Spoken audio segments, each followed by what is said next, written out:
Após o soprar derradeiro do apito ecoar pelos céus de Montevidéu, nossos ouvidos apenas escutavam o acelerado batimento dos milhões de corações botafoguenses que extravasavam uma alegria estranha, nova, jamais sentida, todavia, desde sempre esperada.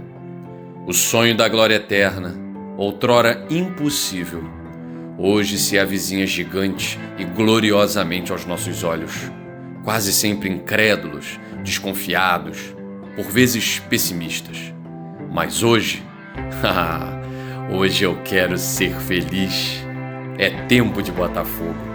É a hora da estrela. A predestinação celestial de ser alvinegro ganha contornos de um continente inteiro. Estamos a um passo de conquistar a América. Falta muito pouco para eu, você, nós botafoguenses, soltarmos o grito que hoje mora dentro de um sonho. E podemos dizer sem medo que hoje, sonhos podem se tornar realidade.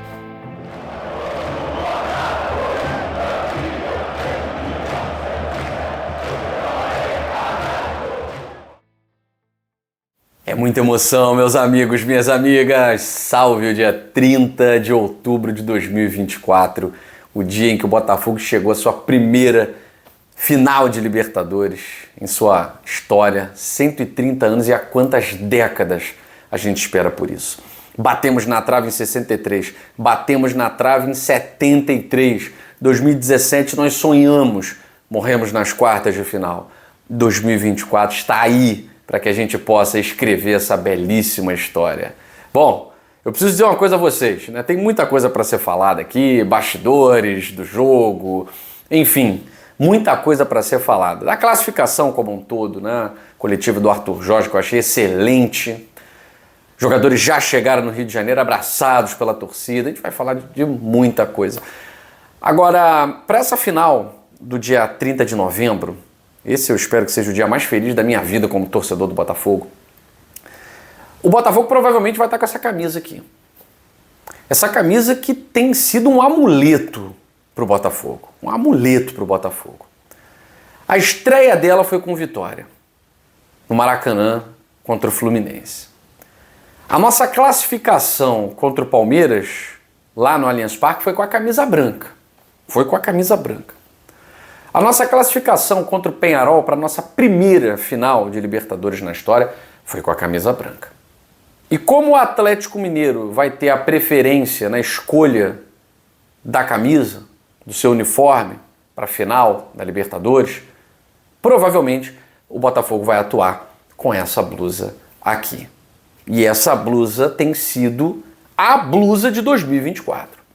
A blusa branca tem sido emblemática em 2024. São novos tempos. É o branco, a cor, trazendo aí um ano novo pra gente. Todo mundo veste branco no ano novo, ou uns vestem amarelo, sei lá o que. Eu não sou muito ligado a essa questão de cores, não, né? Mas respeito tudo o que é conhecimento, respeito superstição, respeito tudo. Mas que o branco, que representa realmente esse novo ano para o botafoguense, tem trazido não só um novo ano, uma nova história, uma nova vida, um novo Botafogo, uma nova estrela. Tudo novo para a gente.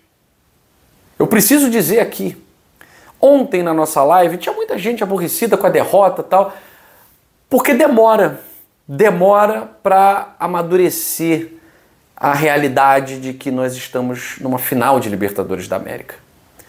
E há 4 anos nós estávamos na Série B.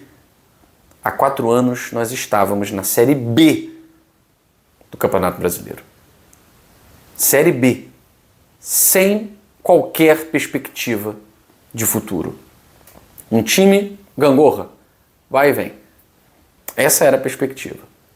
Montar um time para sobreviver na Série A no ano de 2022. E tudo mudou. As coisas se fizeram novas para o Botafogo de uma forma tão intensa e digo tão rápida, para a gente ver como os frutos de uma gestão profissional são colhidos de uma forma matemática. Quem planta seriedade, colhe competitividade. E é isso, esse é o legado que o John Textor está deixando para o Botafogo, está deixando para o botafoguense, fazendo com que eu, Guilherme Cardoso, que tem 40 anos, nascido em 1984, realize um sonho de criança. Quando eu desenhava no meu caderno, né, escutando aquela aula que às vezes não estava tão legal, começava a desenhar no meu caderno jogo de futebol, aí pintava os bonequinhos Botafogo. Eu sempre sonhei em disputar uma final no Monumental de Núñez. Não imaginava que seria contra um time brasileiro, nesse formato, né? Mas isso é um sonho de criança que eu estou realizando graças a uma gestão profissional.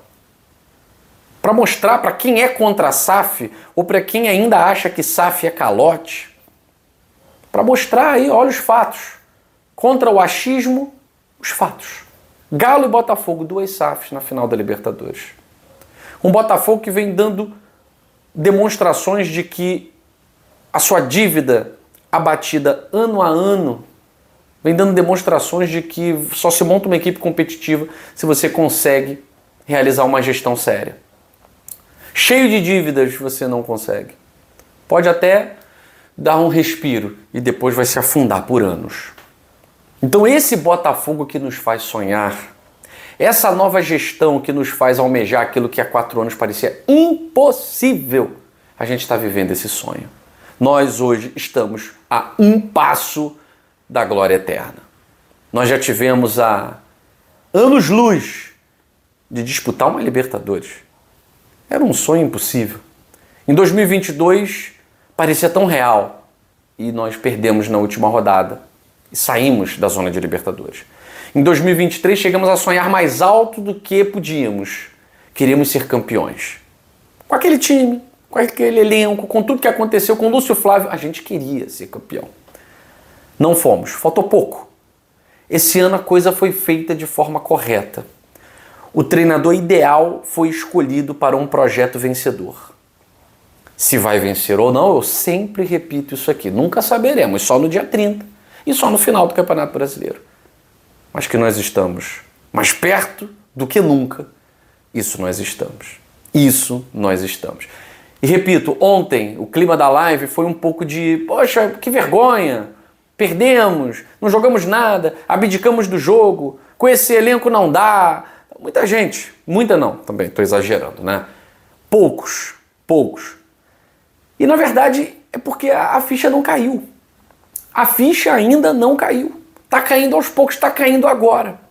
E a gente está entendendo que na verdade não foi uma derrota de 3-1 para o Peñarol. Foi uma vitória por 6-3 no agregado. Foi um jogo tão atípico por tudo aquilo que foi construído durante a narrativa uruguaia que foi construída após a derrota de 5-0, após a prisão dos vândalos, dos criminosos no Rio de Janeiro. Toda a narrativa foi construída para tornar esse jogo realmente atípico. E tornou o jogo atípico. Mudar de estádio faltando menos de 48 horas, proibir a entrada de torcedores, inibir a entrada de torcedores do Botafogo, apedrejamento, ameaças de violência, muita coisa. Foi um jogo atípico.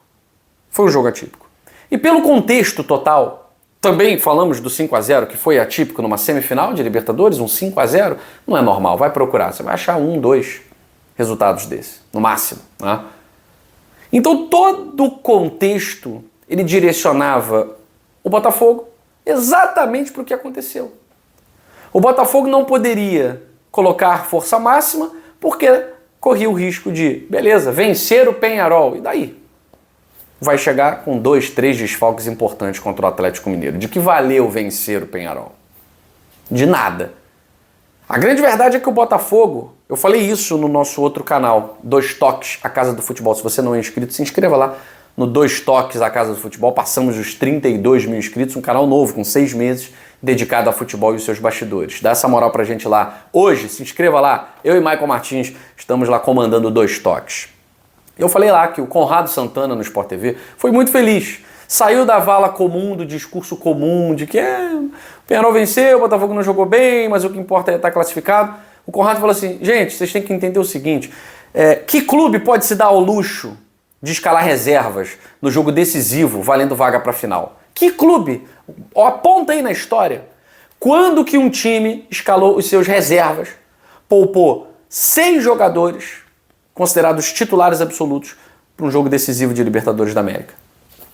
Nem o Flamengo em 2019 que ganhou do Grêmio em 5-0. Por quê? Porque o primeiro jogo foi lá no Rio Grande do Sul e foi 1-1. O 5-0 foi no jogo de volta. Só o Botafogo. Gente, olha como é tempo de Botafogo. Olha como as coisas estão acontecendo para nós e a ficha demora a cair, eu sei. A ficha às vezes demora a cair. Mas que clube pode se dar ao luxo de não colocar a sua força máxima, pelo contrário, botar jogadores que nem vinham atuando para enfrentar um Peñarol, tradicional Peñarol, no jogo de volta? Graças ao 5-0. Graças ao Botafogo sendo o Botafogo. E outra coisa importante aqui. Além disso, o Botafogo, dizia o Conrado Santana, ele não jogou só contra o Peñarol, ele jogou também contra o Atlético Mineiro, porque a cabeça já estava no jogo da final. Ele não poderia perder o John. E o Arthur Jorge flertou com o risco o tempo inteiro. Porque ele poderia ter tirado o John no primeiro tempo. Com aquela confusão lá envolvendo a Guerra e John, ele já poderia prever, vão querer tirar o John do jogo, vão pegar no pé do John. Ele poderia ter perdido o John para a final. Mas o John prosseguiu. E graças a Deus não perdemos o John para a final. Mas poderia ter acontecido. Barbosa, que não deveria, na cabeça do Arthur Jorge, nem entraria. Mas o jogo começou a ficar incômodo. Por mais que em nenhum momento o Peñarol tivesse realmente próximo da classificação, o jogo ficou incômodo. O Danilo Barbosa, improvisado, que o Bastos estava amarelado. O Matheus Ponte, irracionalmente, me arruma 2 cartões amarelos em menos de 3 minutos e é expulso. Ele teve que começar a apelar. Não, vou ter que botar o Barbosa aqui para dar tranquilidade. E foi excelente o Barbosa ter entrado. Porque o Barbosa vai iniciar a jogada do gol do Almada. E que gol, né? O passe sensacional do Barbosa, o drible inicial do Almada, quase quebrando a costela do jogador uruguaio, lançando para o Marlon, que dessa vez não foi fominha, falou, toma, Almada, faz. Grande partida do Marlon. Almada entrou muito bem, Barbosa entrou muito bem, para mim os 2 melhores jogadores em campo, Almada e Barbosa, e jogaram pouquíssimo tempo, mas o Barbosa trouxe a tranquilidade. E aí veio o terceiro gol, logo na saída de bola, tal, num lance em que o próprio Barbosa vai dizer, cara, se eu não tivesse pendurado, eu iria de uma outra forma para a jogada. Com aquele pé lá em cima, de repente poderia ter cometido um pênalti. O próprio John, a gente vê o John receoso em algumas saídas. Porque se ele sai de uma forma mais violenta, ele poderia dar margem a uma penalidade. Então veja que o Botafogo ele jogou realmente pensando no Atlético Mineiro. Ele não coloca 3 dos seus principais jogadores pensando no Atlético Mineiro, Luiz Henrique, Igor Jesus e Gregory. E ele coloca 2 jogadores que atuam de uma forma muito receosa. Porque de certa forma foi temerário colocar o Barbosa e o John para jogar. Mas na cabeça do Arthur Jorge, isso foi necessário. Agora, falando do jogo, alguns jogadores realmente parecem que ainda não estão prontos para essas grandes batalhas. Somem nos momentos decisivos e quando recebem uma oportunidade não conseguem aproveitá-la. Caso do Tietê, que eu acho que assim, Tietê e Marlon Freitas em campo, eu entendo que tem antiguidade e tal, mas o Marlon tem que ser o capitão. O Tietê não tem postura de capitão. Tietê no meio campo num jogo pegado como esse foi um erro do Arthur Jorge, ao meu ver. Tá? Foi um erro do nosso mister. Porque o Tietê é um jogador franzino, é um jogador sem pegada. Ele é bom para um jogo em que o Botafogo tem que propor. No jogo contra o Fluminense, no clássico em que a gente venceu por 1-0, o Tietê fez uma partidaça. Porque ele acelera o jogo no meio campo, depois foi para a lateral, ele consegue trocar passes, ele é ofensivo. Mas num jogo como esse, o Tietê quase não foi notado, ele foi uma peça nula em campo. Era um jogo muito mais pro Alan. Agora a gente sabe que o Alan não conseguiria jogar 90 minutos. O Alan não fez pré-temporada, o Alan vem de um futebol muito lento e o Alan não tem 23 anos. Como o Igor Jesus, que veio também do mundo árabe. O Alan já tem mais de 30 anos. Então, fisicamente, o Alan não ia durar os 90 minutos, num jogo pegado como esse, num jogo tenso como esse. Agora, a escalação do Tietê, eu confesso que achei muito temerária. Muito temerária. Não era o jogador para essa partida. Muita gente fala do Adrielson, mas o Adrielson, ele teve um erro, que foi na hora do gol. Pelo alto, Bastos e Adrielson ganharam grande parte das jogadas. Tá? A zaga do Botafogo esteve um pouquinho confusa em alguns lances, mas, gente, era o jogo do abafa, o jogo do Peñarol era esse. Joga na área para ver o que acontece.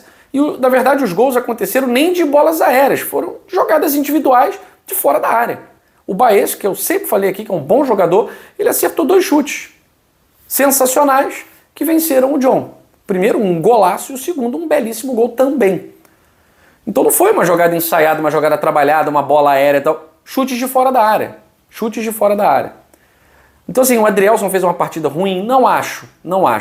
Eu vou fugir um pouquinho da coisa supersticiosa que eu acho que muitas vezes faz até mal pra gente, né? Ah, mas é da geração perdedora de 2000... Eu vejo que o Adrielson hoje faz parte de um elenco vencedor, com uma mentalidade vencedora. Ele não é titular, mas em alguns momentos é melhor ter o Adrielson do que o Pablo, do que o Lucas Halter. A gente reclamava tanto do Lucas Halter. Quando chegou o Adrielson, a gente pensou, pô, agora sim a gente tem um zagueiro que dá pra confiar. E dá pra confiar. Ele teve culpa no primeiro gol, porque ele poderia ter saído com mais calma, ele dá um bico pra frente. Então você rifa a bola. Mas o Botafogo fez isso várias vezes. E não tomou gol em todas as vezes. Então eu vejo um pouco também de perseguição e superstição negativa, que eu acho que não cabe agora. Não cabe nenhuma superstição negativa. Agora é o momento de positividade. É o momento de viver o sonho. O Vitinho tá abaixo? Tá abaixo. O Vitinho teve uma partida muito ruim. O Matheus Ponte eu não vou nem comentar. Nota 0 pro Matheus Ponte. Nota 0 pro Matheus Ponte. Merecidamente está fora da final. Não mereceu realmente disputar uma final. Pelo comportamento dele ontem, nota 0 para ele. Vitinho muito abaixo. Não gostei do jogo do Vitinho. Tenso, não conseguia tocar uma bola, né? Muito abaixo. Ainda não entrou na mesma sintonia do elenco do Botafogo. Agora, Alex Telles fez uma partida segura. Bastos e Adrielson fizeram partidas seguras. O Marlon Freitas fez uma boa partida. O Danilo, ele parece muito tenso para quem já foi campeão da Libertadores, né? Ele deveria ser o jogador que traz tranquilidade. Não, galera, ó, jogo é jogado, tá 5-0, ou tá 5-1, né? Jogo é jogado. Agora eu preciso dizer também, galera, que o Botafogo foi muito roubado, tá? Vamos falar aqui. Que arbitragem porcaria que botaram aí pro jogo do Botafogo. Um cara que não sabe nada. O melhor árbitro foi para River e Atlético Mineiro, que é o Vilmar Roldan. Botaram um Zé Ruela qualquer para apitar o nosso jogo. Que lambança que ele fez, porque o gol do Vitinho era 1-1, Botafogo com 1 a mais, acabou o jogo. Acabou o jogo ali. Não que em algum momento o Peñarol tenha ameaçado a classificação do Botafogo.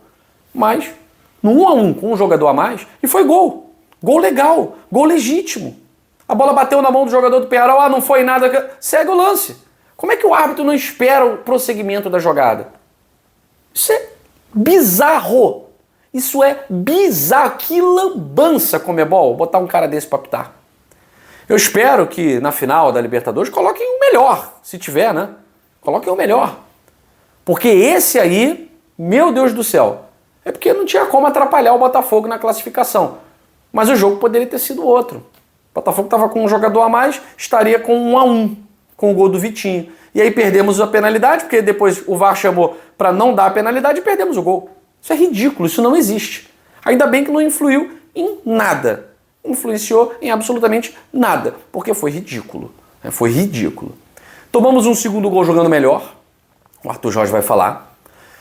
E aí conseguimos, na entrada do Barbosa, o time ficou mais calmo, o Almada entrou, o time tocou mais a bola, né? Mesmo no 10 contra 10, o Botafogo colocou a sua qualidade técnica em campo por pouquíssimo tempo, pouquíssimo tempo, um pouco de Botafogo para nós e o belo gol do Almada. Na sequência um gol do Peñarol, mas aí faltavam 5 minutos e não influenciou em absolutamente nada. Eu escrevi no Twitter que o torcedor do Botafogo precisa se permitir. Talvez imediatamente após o jogo, a adrenalina muito alta, isso fosse impossível, né? Mas o torcedor do Botafogo precisa se permitir viver um momento como esse. Para de ver o copo meio vazio. O copo meio vazio é a derrota por 3-1 de um time reserva, alternativo, com muitos jogadores que são reservas dos reservas. E a gente se classificou para a final da Libertadores. Não era isso que a gente queria? A gente encheu o saco aqui, todos nós, torcedores, para o Arthur Jorge poupar os jogadores pendurados. Nós enchemos o saco. Enchemos o saco. Ele poupou. Vocês não queriam um espetáculo de um time que é reserva. 6 jogadores que não são titulares. Vocês queriam um espetáculo? Acho que não, né? Acho que não. O Almada também foi poupado, mesmo não estando pendurado. Acho que não dava para ter espetáculo. Não dava para ter espetáculo. É uma Libertadores, não é Campeonato Carioca, não é Taça Rio. Não é Taça Rio, isso é Libertadores. É um Penharol. É um contexto todo bélico que foi criado. Então, vamos parar de ver o copo meio vazio. Esquece o 3-1. Olha para o copo como ele é. O copo não é o meio cheio, não. É o copo como ele é. É o 6-3. É o copo que tem escrito Botafogo finalista da Libertadores da América. E agora são 30 dias para o Botafogo buscar no Campeonato Brasileiro, pontuar o máximo possível para, quem sabe, se tudo der certo, chegar na Libertadores já campeão brasileiro, ou chegar na Libertadores com a mão na taça do título brasileiro.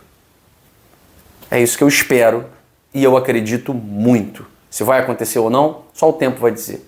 Mas é tempo de ser feliz, galera. Vamos nos permitir. E ó, imagens lindas do Botafogo chegando no aeroporto hoje pela manhã. A torcida eufórica foi receber os atletas no aeroporto. E é claro, sessão de fotos, autógrafos, todo mundo cansado, mas muito feliz. Parabéns aos nossos atletas. E precisam realmente ser abraçados na terça-feira. Botafogo e Vasco no Newton Santos. Precisam ser abraçados. Alô, Lara de Mello! Aquela festa bonita do movimento Ninguém Ama Como a Gente. E alô, torcida alvinegra. Presença marcada no Newton Santos terça-feira para a gente mostrar quem é o mais tradicional, quem é o finalista de Libertadores. E que vai continuar, se Deus quiser, na liderança desse Brasileirão. Beijo grande no coração de vocês. Saudações alvinegras. Fui.